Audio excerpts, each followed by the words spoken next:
നമ്മുടെ ജീവിതത്തിൽ ചെറുതും വലുതുമായ പല കാര്യങ്ങളും കടന്നു വരാറുണ്ട്. നാം ഗൗനിക്കാത്ത ഒരു വിഷയം വേറൊരു വ്യക്തി നമ്മുടെ അടുക്കൽ കടന്നു വന്ന് എന്നാലും അവർ നിങ്ങളോട് ചെയ്തത് ശരിയല്ല എന്ന് ആ വിഷയത്തെക്കുറിച്ച് പരാമർശിക്കുമ്പോൾ ഒരുപക്ഷെ നാം ചിന്തിച്ചിട്ട് പോലും ഇല്ലാത്ത ഒരു കാര്യമായിരിക്കും അദ്ദേഹം നമ്മോട് പറയുന്നത്. അത് കേൾക്കുമ്പോൾ നമ്മുടെ മനസ്സ് അസ്വസ്ഥമാകാൻ തുടങ്ങും. ഈ രീതിയിലുള്ള തന്ത്രങ്ങൾ ഏറ്റവും അധികം ഉപയോഗിക്കുന്നത് നമ്മെ തകർക്കാനാണ് എന്ന് നാം തിരിച്ചറിയേണ്ടത് ആവശ്യമാണ്. ശത്രു നമ്മുടെ മനസ്സമാധാനം കളയാൻ ഇത്തരത്തിലുള്ള ഓരോ തന്ത്രവുമായി കടന്നു വരുമ്പോൾ നാം അതിനെ തിരിച്ചറിയുകയും അർഹിക്കുന്ന ഗൗരവത്തോടെ അതിനെ അവഗണിക്കേണ്ടതും വളരെ ആവശ്യമുള്ള കാര്യമാണ്. ഒരു വിഷയത്തെ ഊതിപ്പെരുപ്പിക്കാനും ഒരു വിഷയത്തെക്കുറിച്ച് ഇല്ലാത്തത് പറഞ്ഞുണ്ടാക്കാനും എല്ലാം മനുഷ്യർക്ക് വളരെയധികം സാമർഥ്യമുണ്ട് എന്ന് നമ്മുടെ ജീവിതാനുഭവത്തിലൂടെയെല്ലാം നാം തിരിച്ചറിഞ്ഞവരാണ്. ഇന്ന് ദൈവാത്മാവിൽ ഒരു കാര്യം ഓർമ്മിപ്പിക്കാൻ ആഗ്രഹിക്കുന്നത്, ശത്രുവിന്റെ തന്ത്രങ്ങളെ നാം തിരിച്ചറിയുന്നില്ല എങ്കിൽ പലപ്പോഴും ശത്രുവിന്റെ കെണിയിൽ നാം അകപ്പെടുവാൻ സാധ്യതയുണ്ട് എന്ന് ദൈവം തന്നെ നമ്മെ ഓർമ്മിപ്പിക്കുന്നുണ്ട്. ശത്രുവിന്റെ തന്ത്രങ്ങൾ തിരിച്ചറിഞ്ഞ് ദൈവിക പദ്ധതികളിൽ ഫോക്കസ് ചെയ്യുവാൻ നമുക്ക് കഴിഞ്ഞെങ്കിൽ മാത്രമേ ജീവിതയാത്രയിൽ വിജയം നമുക്ക് കാണുവാൻ കഴിയുകയുള്ളൂ. ഉൽപ്പത്തിയിൽ തന്നെ തുടങ്ങുന്ന ശത്രുവിന്റെ തന്ത്രങ്ങളെ നമുക്ക് കാണുവാൻ കഴിയും. ആദാമിനെയും ഹൗവയെയും ഏദൻ തോട്ടത്തിലാക്കി വെച്ച് ദൈവം പോകുമ്പോൾ വിളിക്കാതെ കടന്നു വന്ന അതിഥി അവരോടൊരു ചോദ്യം ചോദിക്കുന്നുണ്ട്. അത് ഇപ്രകാരമാണ്: തോട്ടത്തിലെ യാതൊരു വൃക്ഷത്തിന്റെയും ഫലം തിന്നരുത് എന്ന് ദൈവം വാസ്തവമായി കൽപ്പിച്ചിട്ടുണ്ടോ? ഈ ചോദ്യം യഥാർത്ഥത്തിൽ ഒരു വിവര ശേഖരണത്തിനു വേണ്ടിയുള്ള ചോദ്യമല്ല, മറിച്ച് ദൈവത്തിന്റെ നന്മയെക്കുറിച്ചും ദൈവവചനത്തിന്റെ ആധികാരികതയെക്കുറിച്ചും മനുഷ്യനിൽ സംശയം ഉളവാക്കുവാൻ വേണ്ടി വളരെ കൗശല്യത്തോടെ തൊടുത്തുവിട്ട ഒരു ചോദ്യമാണ് അത് എന്ന് നമുക്ക് കാണുവാൻ കഴിയും. ഇപ്രകാരം നമ്മുടെ ജീവിതത്തിൽ ഒരു വിഷയത്തിന്റെ നടുവിൽ, ഒരു പ്രശ്നത്തിന്റെ നടുവിൽ മറ്റൊരു വ്യക്തിയിലൂടെ കടന്നു വരുന്ന സംശയ ചോദ്യങ്ങൾ വളരെ ശ്രദ്ധിച്ച് കൈകാര്യം ചെയ്യണമെന്ന് ദൈവം നമ്മെ ഓർമ്മിപ്പിക്കുകയാണ്. നാം ഇടപെട്ട ഒരു വിഷയത്തിൽ, നാം കടന്നു പോകുന്ന ഒരു വിഷയത്തിൽ നാം ചിന്തിക്കാത്ത ഒരു തലത്തിലേക്ക് സംശയ ചോദ്യവുമായി കടന്നു വരുന്ന വ്യക്തിയിൽ വ്യാപരിക്കുന്ന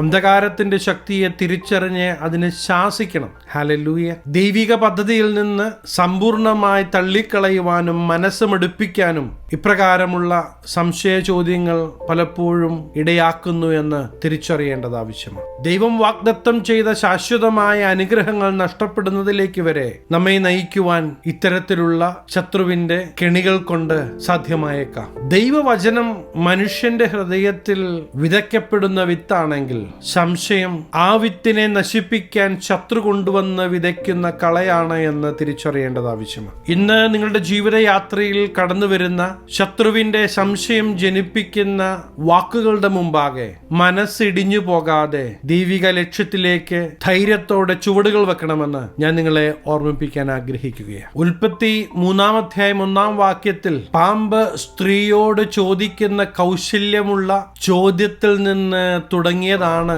മാനവജാതിയെ നശിപ്പിക്കാനായുള്ള ശത്രുവിന്റെ തന്ത്രങ്ങൾ. ഇത് നമ്മുടെ ജീവിതത്തിൽ നാം അറിഞ്ഞോ അറിയാതെയോ നമ്മെ സ്നേഹിക്കുന്ന വ്യക്തികൾ എന്ന് നമുക്ക് തോന്നുന്നവരിലൂടെ വരെ ഇത്തരത്തിൽ ദൈവിക വാഗ്ദത്തങ്ങളെ സംശയിക്കത്തക്ക വിധത്തിലുള്ള ഇടപെടലുകൾ ഉണ്ടാകുന്നെങ്കിൽ നാം വളരെ ശ്രദ്ധിക്കേണ്ടത് ആവശ്യമാണ്. ഇത്തരത്തിലുള്ള സംശയ ചോദ്യങ്ങളുടെ മുമ്പാകെ നാം പ്രതികരിക്കേണ്ടതുപോലെ പ്രതികരിക്കുന്നില്ല എങ്കിൽ ശത്രുവിന്റെ കെണിയിലേക്ക് നാം ഒരുപക്ഷെ വീണേക്കാം. ഇന്ന് എന്റെ ശബ്ദം കേൾക്കുന്ന പ്രിയ ദൈവത്തിലെ ജീവിതയാത്രയിൽ ഒരു കാരണവുമില്ലാതെ ആരെങ്കിലുമൊക്കെ സംശയം തോന്നത്തക്ക വിധത്തിലുള്ള ചോദ്യങ്ങൾ നിങ്ങളോട് സംസാരിക്കുന്നു എങ്കിൽ, നിങ്ങളോട് ചോദിക്കുന്നു എങ്കിൽ, നാം അപ്രകാരമുള്ള ശത്രുവിന്റെ തന്ത്രങ്ങളെ തിരിച്ചറിയേണ്ടത് ആവശ്യമാണ്. എന്നാലും അങ്ങനെ തന്നെയാണോ എന്ന് ചോദിക്കുമ്പോൾ നമ്മുടെ മനസ്സിന്റെ ഉള്ളിൽ ഒരു സംശയമില്ലാത്ത രീതിയിൽ അങ്ങനെ തന്നെയാണ് എന്ന് പറയാനുള്ള ആർജവം നാം കാണിക്കണം. ദൈവം പറഞ്ഞതല്ലേ,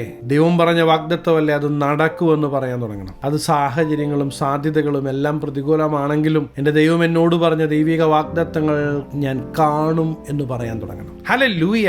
വിശ്വാസത്തിന്റെ വാക്കുകൾ വായിൽ നിന്ന് പുറത്തു വരട്ടെ. അത് സംഭവിക്കുവാൻ പോകുകയാണ്. ശത്രുവായവൻ കടന്നു വന്ന് ജഡമോഹം, കൺമോഹം, ജീവനത്തിന്റെ പ്രതാപം ഇതെല്ലാം ഒരുക്കി വെച്ച് നമ്മെ പാപത്തിലേക്ക് നയിക്കാൻ ശ്രമിക്കുമ്പോൾ ശത്രുവിന്റെ തന്ത്രങ്ങളെ തിരിച്ചറിഞ്ഞ് യേശുവിന്റെ നാമത്തിൽ അതിന്റെ മേൽ ജയമെടുക്കേണ്ടത് വളരെ അത്യാവശ്യമാണ്. പ്രിയദൈവത്തിലെ, ദൈവം നമ്മോട് പറഞ്ഞ ദൈവിക വാഗ്ദത്തങ്ങൾ സാഹചര്യങ്ങൾ അനുസരിച്ച് മാറുകയില്ല.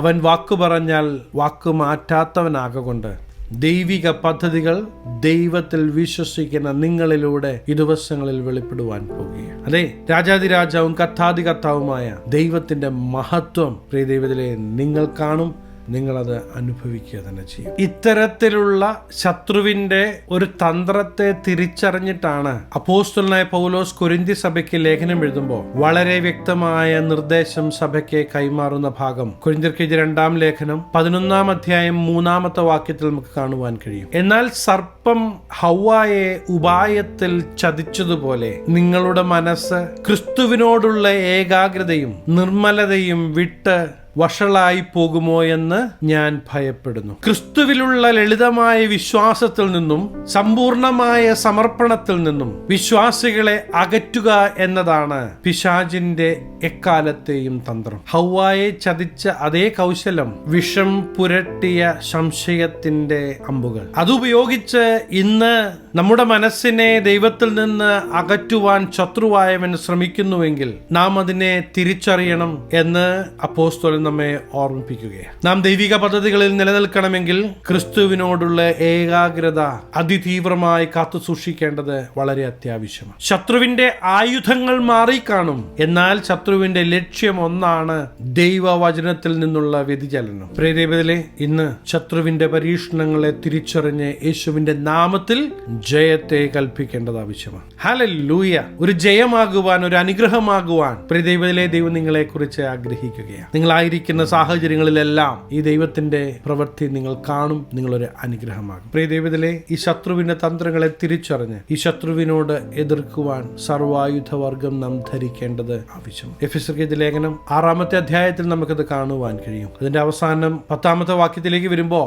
ഒടുവിൽ കർത്താവിലും അവന്റെ അമിത ബലത്തിലും ശക്തിപ്പെടുവിൻ എന്ന് കാണുവാൻ കഴിയും. ഇന്ന് തയ്യാറാണോ? എല്ലാ സാധ്യതകളും മാറ്റിവെച്ച് എല്ലാ പ്രതിസന്ധികളുടെ നടുവിലും കൈവിടാത്ത ഒരു ജീവിക്കുന്ന ദൈവത്തെ തിരിച്ചറിയുന്നെങ്കിൽ ഇന്ന് അസാധ്യതകളുടെ നടുവിൽ ദൈവപ്രവൃത്തി നിങ്ങൾ കാണുവാൻ പോകുകയാണ്. അതെ, എല്ലാ മേഖലകളിലും ആ ദൈവ സാന്നിധ്യം നിങ്ങൾ കാണും. നിങ്ങൾ ഒരു അനുഗ്രഹമായി മാറും. അങ്ങനെയെങ്കിൽ നമ്മുടെ അടുക്കൽ വിഷം തേച്ച സംശയ ചോദ്യങ്ങളുമായി വരുന്നവരുമായി നമുക്ക് യാതൊരു ബുദ്ധിമുട്ടുമില്ല. അതിന്റെ പുറകിലുള്ള അന്ധകാരത്തിന്റെ ശക്തികളുമായിട്ടാണ് നമുക്ക് യുദ്ധമുള്ളത്, പോരാട്ടമുള്ളത്. അതുകൊണ്ട് തന്നെയാണ് എഫെസ്യർക്കെഴുതിയ ലേഖനം 6-ാം അധ്യായം 12-ാമത്തെ വാക്യത്തിൽ ഇപ്രകാരം അപ്പോസ്തലൻ പറഞ്ഞു വെക്കുന്നത്, നമുക്ക് പോരാട്ടമുള്ളത് ജഡരക്തങ്ങളോടല്ല, വാഴ്ചകളോടും അധികാരങ്ങളോടും, ഈ അന്ധകാരത്തിന്റെ ലോകാധിപതികളോടും സ്വർലോകത്തിലെ ദുഷ്ടാത്മസേനകളോടുമാണ്. അതേ പ്രിയ ദൈവത്തിലെ, ഇന്ന് ശത്രുവിന്റെ തന്ത്രങ്ങളെ നാം ഒന്ന് തിരിച്ചറിയണം. ദൈവിക പദ്ധതികളിലേക്ക് ചുവടുകൾ വെക്കണം. ഇന്ന് ദൈവം നിങ്ങളോട് സംസാരിച്ചിട്ടുണ്ടെങ്കിൽ ആ മനസ്സിൻ്റെ ഉള്ളിൽ ശത്രു കൊണ്ടുവന്നിട്ടിരിക്കുന്ന എല്ലാ വിഷം പുരട്ടിയ ചോദ്യങ്ങളും മനസ്സിൽ നിന്ന് എടുത്ത് വെളി കളയണം. എന്നിട്ട് വിശ്വാസത്തോടെ ഒരേ ഒരു കാര്യം പറയണം, എൻ്റെ യേശു എൻ്റെ കൂടെയുണ്ട്, വാക്കു പറഞ്ഞവന്റെ വാഗ്ദത്ത നിവർത്തീകരണം ഞാൻ എൻ്റെ ജീവിതത്തിൽ കാണും എന്ന് പറയാൻ തുടങ്ങണം. ഹല്ലേലൂയ! അതെ, വാക്കു പറഞ്ഞത് ദൈവമാണെങ്കിൽ ഒരു ശത്രുവിനും നിങ്ങളുടെ ദൈവിക വാഗ്ദത്തങ്ങളെ തകർത്ത് കളയുവാൻ കഴിയുകയില്ല. നാം ഒന്നും കൂടെ അലേർട്ടാവണം. ശത്രുവിന്റെ തന്ത്രങ്ങളെക്കുറിച്ച് നാം തിരിച്ചറിയണം. ഇന്ന് ഈ ചെറു സന്ദേശത്തിലൂടെ ദൈവം നിങ്ങളോട് സംസാരിച്ചിട്ടുണ്ടെങ്കിൽ ദൈവത്തിന്റെ മുമ്പാകെ നിങ്ങൾക്കൊന്ന് ഏൽപ്പിച്ചു കൊടുക്കാമോ? അങ്ങനെയെങ്കിൽ ഞാൻ നിങ്ങൾക്ക് വേണ്ടി പ്രാർത്ഥിക്കുവാൻ ആഗ്രഹിക്കുകയാണ്. കണ്ണുകളെ അടയ്ക്കാം, പ്രാർത്ഥിക്കാം. മഹാപരിശുദ്ധനായ ഞങ്ങളുടെ സ്വർഗീയ പിതാവേ, ശത്രുവിന്റെ തന്ത്രങ്ങളെ തിരിച്ചറിഞ്ഞ് ദൈവിക പദ്ധതികളെ ഫോക്കസ് ചെയ്ത് ജീവിതയാത്രയിൽ മുന്നേറാൻ ഈ ജനത്തെ അങ്ങ് സഹായിക്കണം. വിഷം പുരട്ടിയ ശത്രുവിന്റെ സംശയ ചോദ്യങ്ങളുടെ നടുവിൽ മനസ്സ് തളരാതെ വാക്കു പറഞ്ഞ ദൈവത്തിന്റെ സാന്നിധ്യം തിരിച്ചറിഞ്ഞ് ജീവിതയാത്രയിൽ ഇവർ മുന്നേറട്ടെ. അനുഗ്രഹിച്ചു പ്രാർത്ഥിക്കുന്നു. അനുഗ്രഹമാകട്ടെ. സകല മാനമഹത്വം അങ്ങേക്ക്, സകലവും യേശു ക്രിസ്തുവിന്റെ നിസ്തുല്യ നാമത്തിൽ തന്നെ.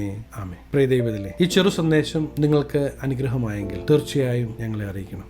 അനേകർക്ക് അനുഗ്രഹമാകേണ്ടതിന് സ്നേഹിതർക്ക് ഷെയർ ചെയ്യുക, ഫോർവേഡ് ചെയ്യുക. നിങ്ങൾ ഈ ചാനൽ ഇതുവരെയായിട്ടും സബ്സ്ക്രൈബ് ചെയ്തിട്ടില്ല എങ്കിൽ തീർച്ചയായും സബ്സ്ക്രൈബ് ചെയ്യണം. ദൈവം അനുവദിച്ചാൽ അടുത്ത ദിവസം നമുക്ക് വീണ്ടും കാണാം. Stay blessed.